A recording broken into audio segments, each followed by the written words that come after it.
दोस्तों नमस्कार, जय हिंद। स्वागत है आप सबका कंपटीशन वॉर के यूट्यूब चैनल में। मेरा नाम है संदीप, उपस्थित हूं आपके लिए लेकर एक नया वीडियो।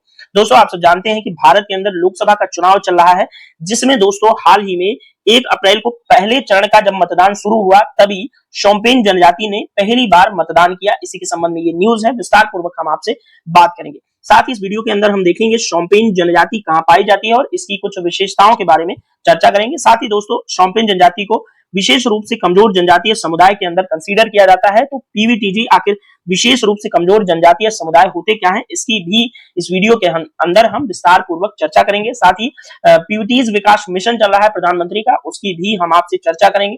अंडमान निकोबार के अंदर ये जनजाति पाई जाती है, इसलिए अंत में हम अंडमान निकोबार द्वीप समूह का मैप भी डिस्कस करेंगे। दोस्तों यदि आप वीडियो में नए हैं तो सबसे पहले आप चैनल को सब्सक्राइब कर दीजिएगा, बेल आइकन को हिट कर दीजिएगा, ताकि आने वाले वीडियोस के नोटिफिकेशन टाइम टू टाइम आपको मिलते रहे। साथ ही यदि वीडियो आपको अच्छा लगे तो वीडियो को लाइक और शेयर करना बिल्कुल मत भूलिएगा। तो चलिए आइए डिस्कशन का प्रारंभ करते हैं। दोस्तों आप सब जानते हैं कि 2024 में भारतीय आम चुनाव 19 अप्रैल 2024 से 1 जून 2024 तक के लिए चल रहा है। ये चुनाव दोस्तों 18वीं लोकसभा के सदस्यों का चुनाव कराने के लिए निर्धारित है। साथ ही चुनाव के दौरान 18वीं लोकसभा के अंदर कुल दोस्तों 543 सदस्य चुने जाएंगे, जो कि 7 चरणों में पूरा मतदान होना है। चुनाव के नतीजे 4 जून को घोषित किए जाएंगे। यह देश के इतिहास में अब तक का सबसे बड़ा चुनाव होगा, जो कि 2019 के भारतीय आम चुनाव को भी पीछे छोड़ देगा। और दोस्तों ये चुनाव जो है 44 दिन तक चलने वाला है, जो कि 1951 और 52 के भारतीय आम चुनाव के बाद दूसरा सबसे बड़ा चुनाव होने वाला है। मौजूदा प्रधानमंत्री दोस्तों माननीय प्रधानमंत्री नरेंद्र मोदी जी, जिन्होंने 2 कार्यकाल के लिए अपने जो है कार्यकाल पूरे कर लिए, उसके बाद लगातार तीसरे कार्यकाल के लिए वे इस बार चुनावी मैदान के अंदर हैं। तो पहले चरण का मतदान शुरू हुआ 19 अप्रैल से। तो अपनी बात का जो प्रारंभ है मैं एक न्यूज़पेपर की कटिंग के माध्यम से आपसे करना चाहता हूं, जिसमें आप देख रहे हैं कि स्क्रीन पर बड़ा बड़ा हेडिंग के अंदर लिखा हुआ है कि पहली बार अंडमान की शोम्पेन जनजाति लोगों ने मतदान किया। तो यहाँ पर शोम्पेन जनजाति का एक व्यक्ति मतदान के बाद तस्वीर खिंचवाता हुआ दिख रहा है। इस वीडियो को आराम से अभी पॉज कीजिए, उसके बाद इस न्यूज़पेपर की कटिंग को विस्तार पूर्वक आप पढ़ लीजिएगा। 2-3 हाइलाइटेड पॉइंट्स हैं इस न्यूज के अंदर, उसको मैं आपसे चर्चा किए देता हूं। दोस्तों अंडमान निकोबार की ये विशेष रूप से कमजोर जनजातीय समुदाय है, जिसका नाम है शोम्पेन, इसने मतदान किया। और दोस्तों इस केंद्र शासित प्रदेश की एकमात्र लोकसभा सीट के लिए इन्होंने अपने मताधिकार का प्रयोग किया है। और साथ ही दोस्तों शोम्पेन जनजाति के सदस्यों ने न सिर्फ शोम्पेन हट नामक मतदान केंद्र पर अपने मताधिकार का प्रयोग किया, बल्कि चुनाव आयोग द्वारा लगाए गए एक कटआउट के सामने सेल्फी भी ली, जो कि यहाँ पर तस्वीर दिख रही, आप लोग ध्यान रखिएगा। यहाँ पर 1-2 शब्दावली है, इसको भी आप लोग विशेष रूप से ध्यान रखिएगा, ठीक है दोस्तों। और यहाँ पर दोस्तों एक चीज और मेंशन की गई है। यहाँ पर एक मूक गांव की चर्चा की गई है, जो कि ये मूक गांव दोस्तों जम्मू कश्मीर के अंदर एक मूक गांव है, जिसका नाम है धड़काही। और इस मूक गांव के अंदर जो है मूक बधिर लोगों ने पहली बार मतदान किया, और इस मतदान के बाद उन्हें ये उम्मीद जगी कि गांव में जो आधारभूत सुविधाएं हैं वो हमें इस इलेक्शन के बाद प्राप्त होंगी। और साथ ही इस प्रथम चरण के मतदान का कुछ राज्यों के अंदर बहिष्कार भी किया गया है, जिनमें मुख्य रूप से बिहार का औरंगाबाद जिला और तमिलनाडु का डिंडीगुल जिला के उरारी पट्टी के लोगों ने इस मतदान का बहिष्कार किया। कुछ बुनियादी ढांचाओं की सुविधाओं के अभाव में इस तरह का बहिष्कार उन लोगों ने किया है, ठीक है। तो दोस्तों इस न्यूज़पेपर की कटिंग आपको अच्छी तरह समझ में आ गई होगी। आई होप आपने वीडियो को रोक करके न्यूज़पेपर की कटिंग को अच्छे से पढ़ा भी होगा। चलिए अब हम आपसे बात करेंगे शोम्पेन जनजाति जो है उसके बारे में, कुछ विशेषताएं देखेंगे, आखिर वो कैसे दिखते हैं, कहां पाए जाते हैं, उनके बारे में क्या कुछ विशेष है, ठीक है। आइए चर्चा करते हैं। शोम्पेन जनजाति के बारे में हम विस्तार पूर्वक डिस्कस करते हैं। शोम्पेन जनजाति दोस्तों भारत के अंडमान निकोबार द्वीप समूह की केंद्र शासित प्रदेश का एक जिला है, निकोबार जिला। उसके बड़े निकोबार द्वीप पर रहने वाला एक छोटा सा जनजातीय समुदाय है, जो कि मैंने आपसे पहले ही चर्चा की। इसको दोस्तों अनुसूचित जनजाति की श्रेणी में रखा गया है, और ये 2011 की जनगणना में इनकी संख्या जो है वो 229 ही पाई गई, जो कि बहुत ज्यादा कम है। और इनकी मूल रूप से एक भाषा भी है, जिसका इनके नाम पर ही नाम पड़ा है, शोम्पेन भाषा। और दोस्तों शोम्पेन लोग पृथ्वी पर सबसे अलग थलग जनजातियों में से एक है। ये अंडमान निकोबार द्वीप समूह के ग्रेट निकोबार के टीएफआर में रहते हैं, ट्रॉपिकल रेन फॉरेस्ट यानी कि उष्णकटिबंधीय वर्षा वनों के अंदर ये निवास करते हैं। साथ ही दोस्तों भारत में सबसे कम पढ़े लिखे लोग हैं, और विशेष रूप से कमजोर जनजातीय समूहों की जो एक श्रेणी है उसके अंदर ये कंसीडर किए जाते हैं। और ये दोस्तों इनकी बात करें इनके जीवनचर्या की, तो ये एक अर्ध खानाबदोश शिकारी संग्रहकर्ता जनजाति है और इनकी आजीविका का मुख्य स्रोत क्या है? शिकार करना और कलेक्ट करना, और साथ ही मछली पकड़ना इनका व्यवसाय है। प्रारंभिक रूप से ये थोड़ी बहुत बागवानी भी करते हैं। ठीक है, तो आइए शोम्पेन के बारे में थोड़ी सी और बात करेंगे हम। ये बताया कि शोम्पेन लोग अपनी एक भाषा बोलते हैं जिसका शोम्पेन ही नाम है और इसकी कई उपबोलियां भी हैं। और ये दोस्तों इनके आकार प्रकार यानी कि शारीरिक संरचना की बात करें तो यहाँ पर आप लोग ये तस्वीर देखिएगा, ये मध्यम कद के व्यक्ति होते हैं। इनके शरीर का आकार गोल या लगभग चौड़ा होता है, नाक इनकी संकीर्ण होती है, चेहरे का प्रोफाइल जो है वो चौड़ा होता है, हल्के भूरे या पीले रंग की इनकी त्वचा होती है, आंखें तिरछी होती हैं, इनकी विशेषता है। और ये सारी विशेषताएं जो है मंगोलाइड प्रकार के प्रजातीय समूह की विशेषताओं को प्रदर्शित कर रहा है। ये चीज आप लोग ध्यान में रखिएगा। ठीक है, इनको मंगोलाइड के अंदर रखा जाएगा। दोस्तों अंडमान निकोबार के अंदर वैसे बहुत सारी पीवीटी जनजाति पाई जाती हैं, जिनमें आप जारवा को देख सकते हो।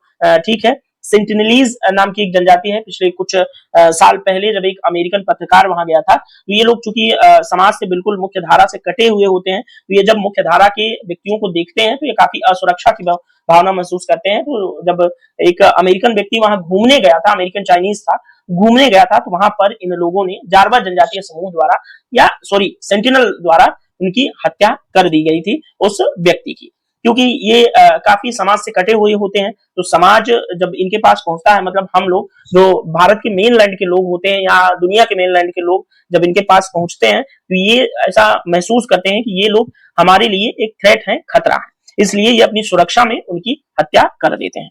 अब आइए दोस्तों विशेष रूप से कमजोर जनजातीय समूह यानी कि पीवीटीजीज की थोड़ी सी चर्चा कर लेते हैं कि आखिर ये पीवीटीजी जिसकी मैं बात कर रहा था वो क्या होता है।